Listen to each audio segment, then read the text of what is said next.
여기 좋은 시간을 보내려 하는 남녀. 하지만 남자는 갑자기 돌변하며 여자를 마취시키는데요. 도대체 이 남자의 정체는 무엇일까요?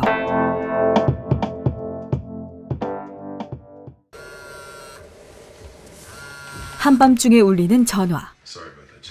바로 4명이 살해된 끔찍한 사건을 알리는 전화입니다. 프로파일러 팀장 알렉스는 이 사건을 맡게 되죠. 뱃속의 셋째까지 대식구의 가장인 알렉스는 이 사건을 끝으로 이직을 할 생각인데요.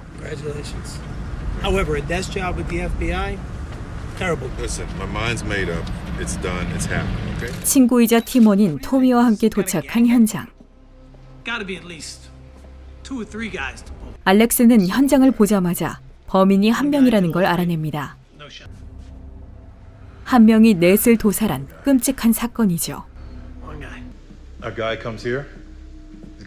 알렉스는 그날의 상황을 완벽하게 파악해냅니다.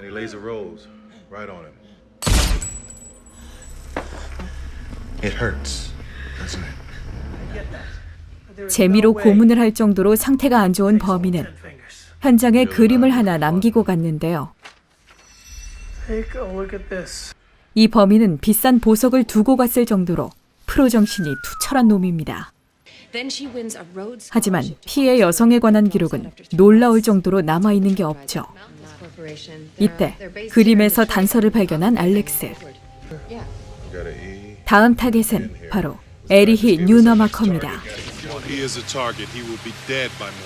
엄청난 대부호답게 많은 보디가드를 데리고 있지만 범인은 이미 건물에 침입한 뒤죠.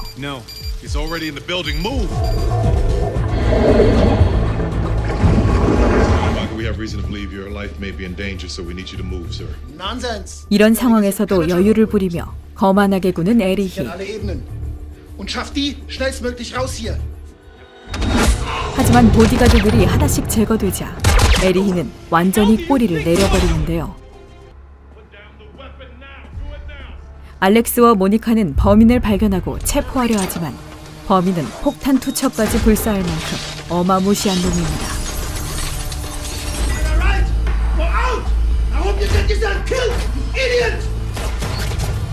토미가 겨우 상처를 입히지만 도망쳐버리는 범인. 범인은 그날 이후 알렉스의 팀에게 복수를 다짐하게 됩니다.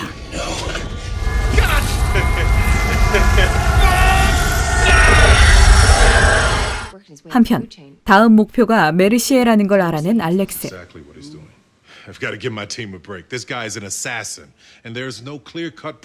정보가 많이 없는 상황이지만 알렉스는 범인의 프로파일링을 합니다. 치밀한 방식과 명확한 목표를 가진 프로 중의 프로 킬러죠.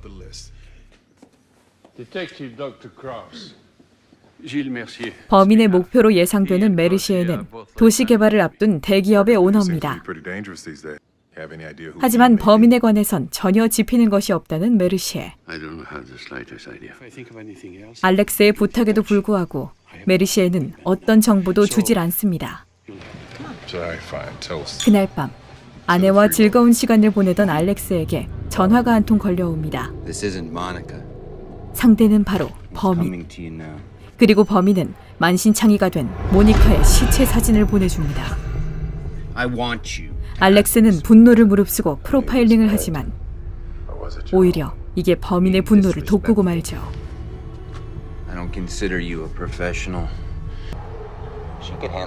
모니카를 고문하던 얘기로 알렉스를 괴롭히던 범인은 알렉스의 아내를 발견하고 그녀를 저격하게 됩니다.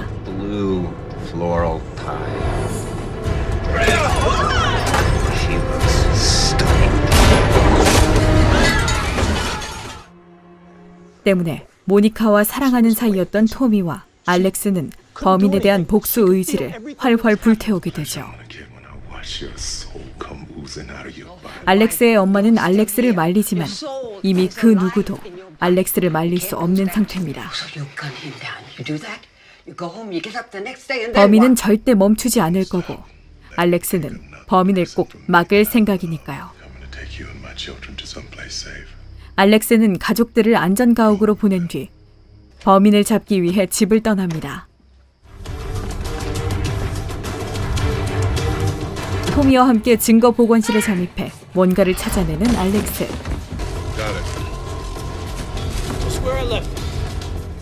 알렉스는 그 길로 한 남자를 찾아갑니다.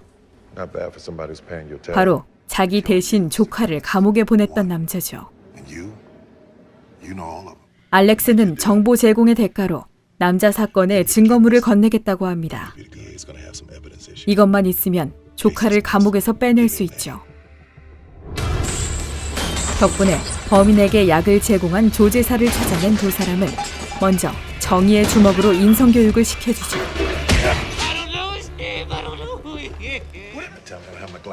그리고 CCTV에서 킬러의 차량을 발견합니다.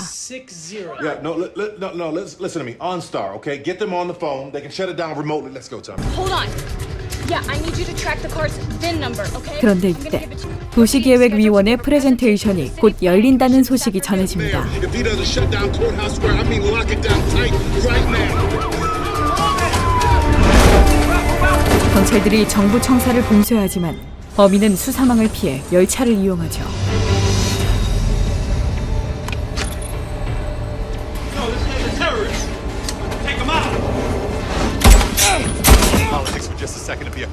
알렉스는 프레젠테이션을 취소해야 한다고 하지만 서장은 답답하게도 알렉스의 말을 들어주지 않습니다.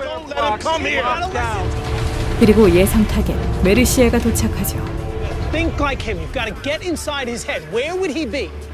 알렉스와 토미는 프로파일링 끝에 범인의 위치를 알아내지만 이미 현장은 불바다가 되어버린 뒤입니다.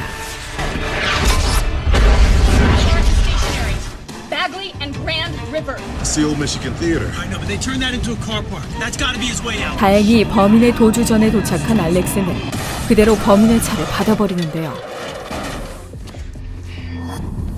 다친 토미를 두고 홀로 범인을 쫓게 된 알렉스. 이렇게 폐극장에서 추격전이 벌어집니다. 이 상황에서도 범인은 알렉스를 비웃으며 빈정거립니다. 그리고 흥분한 알렉스에게 덤벼들죠. 알렉스는 만만찮은 주먹의 소유자지만 범인 쪽이 조금 더 우세한데요. 이대로라면 알렉스 역시 독에 당해버릴 위험천만한 순간.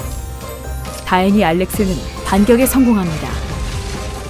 이때 천장이 무너지고 두 사람은 간신히 매달려 있게 되는데요. 알렉스는 범인을 뻥 차버리고 타이밍 좋게 도착한 토미가 알렉스를 붙잡습니다.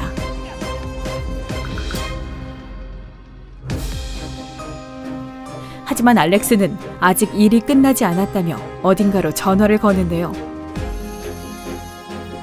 전화를 받은 건 바로 메르시에. 이미 발빠르게 외국으로 톡긴 뒤죠. 프레젠테이션에 참석한 게 메르시에가 아님을 알아챘던 알렉스.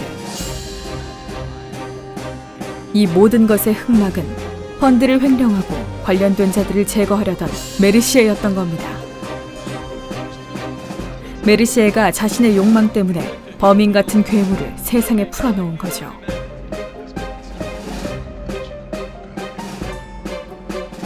알렉스는 메르시에에게 딱 맞는 벌을 준비합니다. 그건 바로 현지에서 마약으로 잡히게 만들기. 그곳에서 마약 운반은 총사령을 받을 정도로 엄중한 범죄니까요.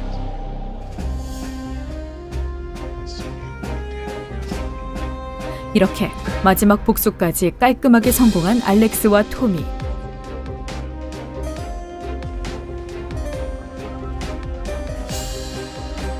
두 사람은 FBI로 옮겨가 새 출발을 하기로 다짐합니다.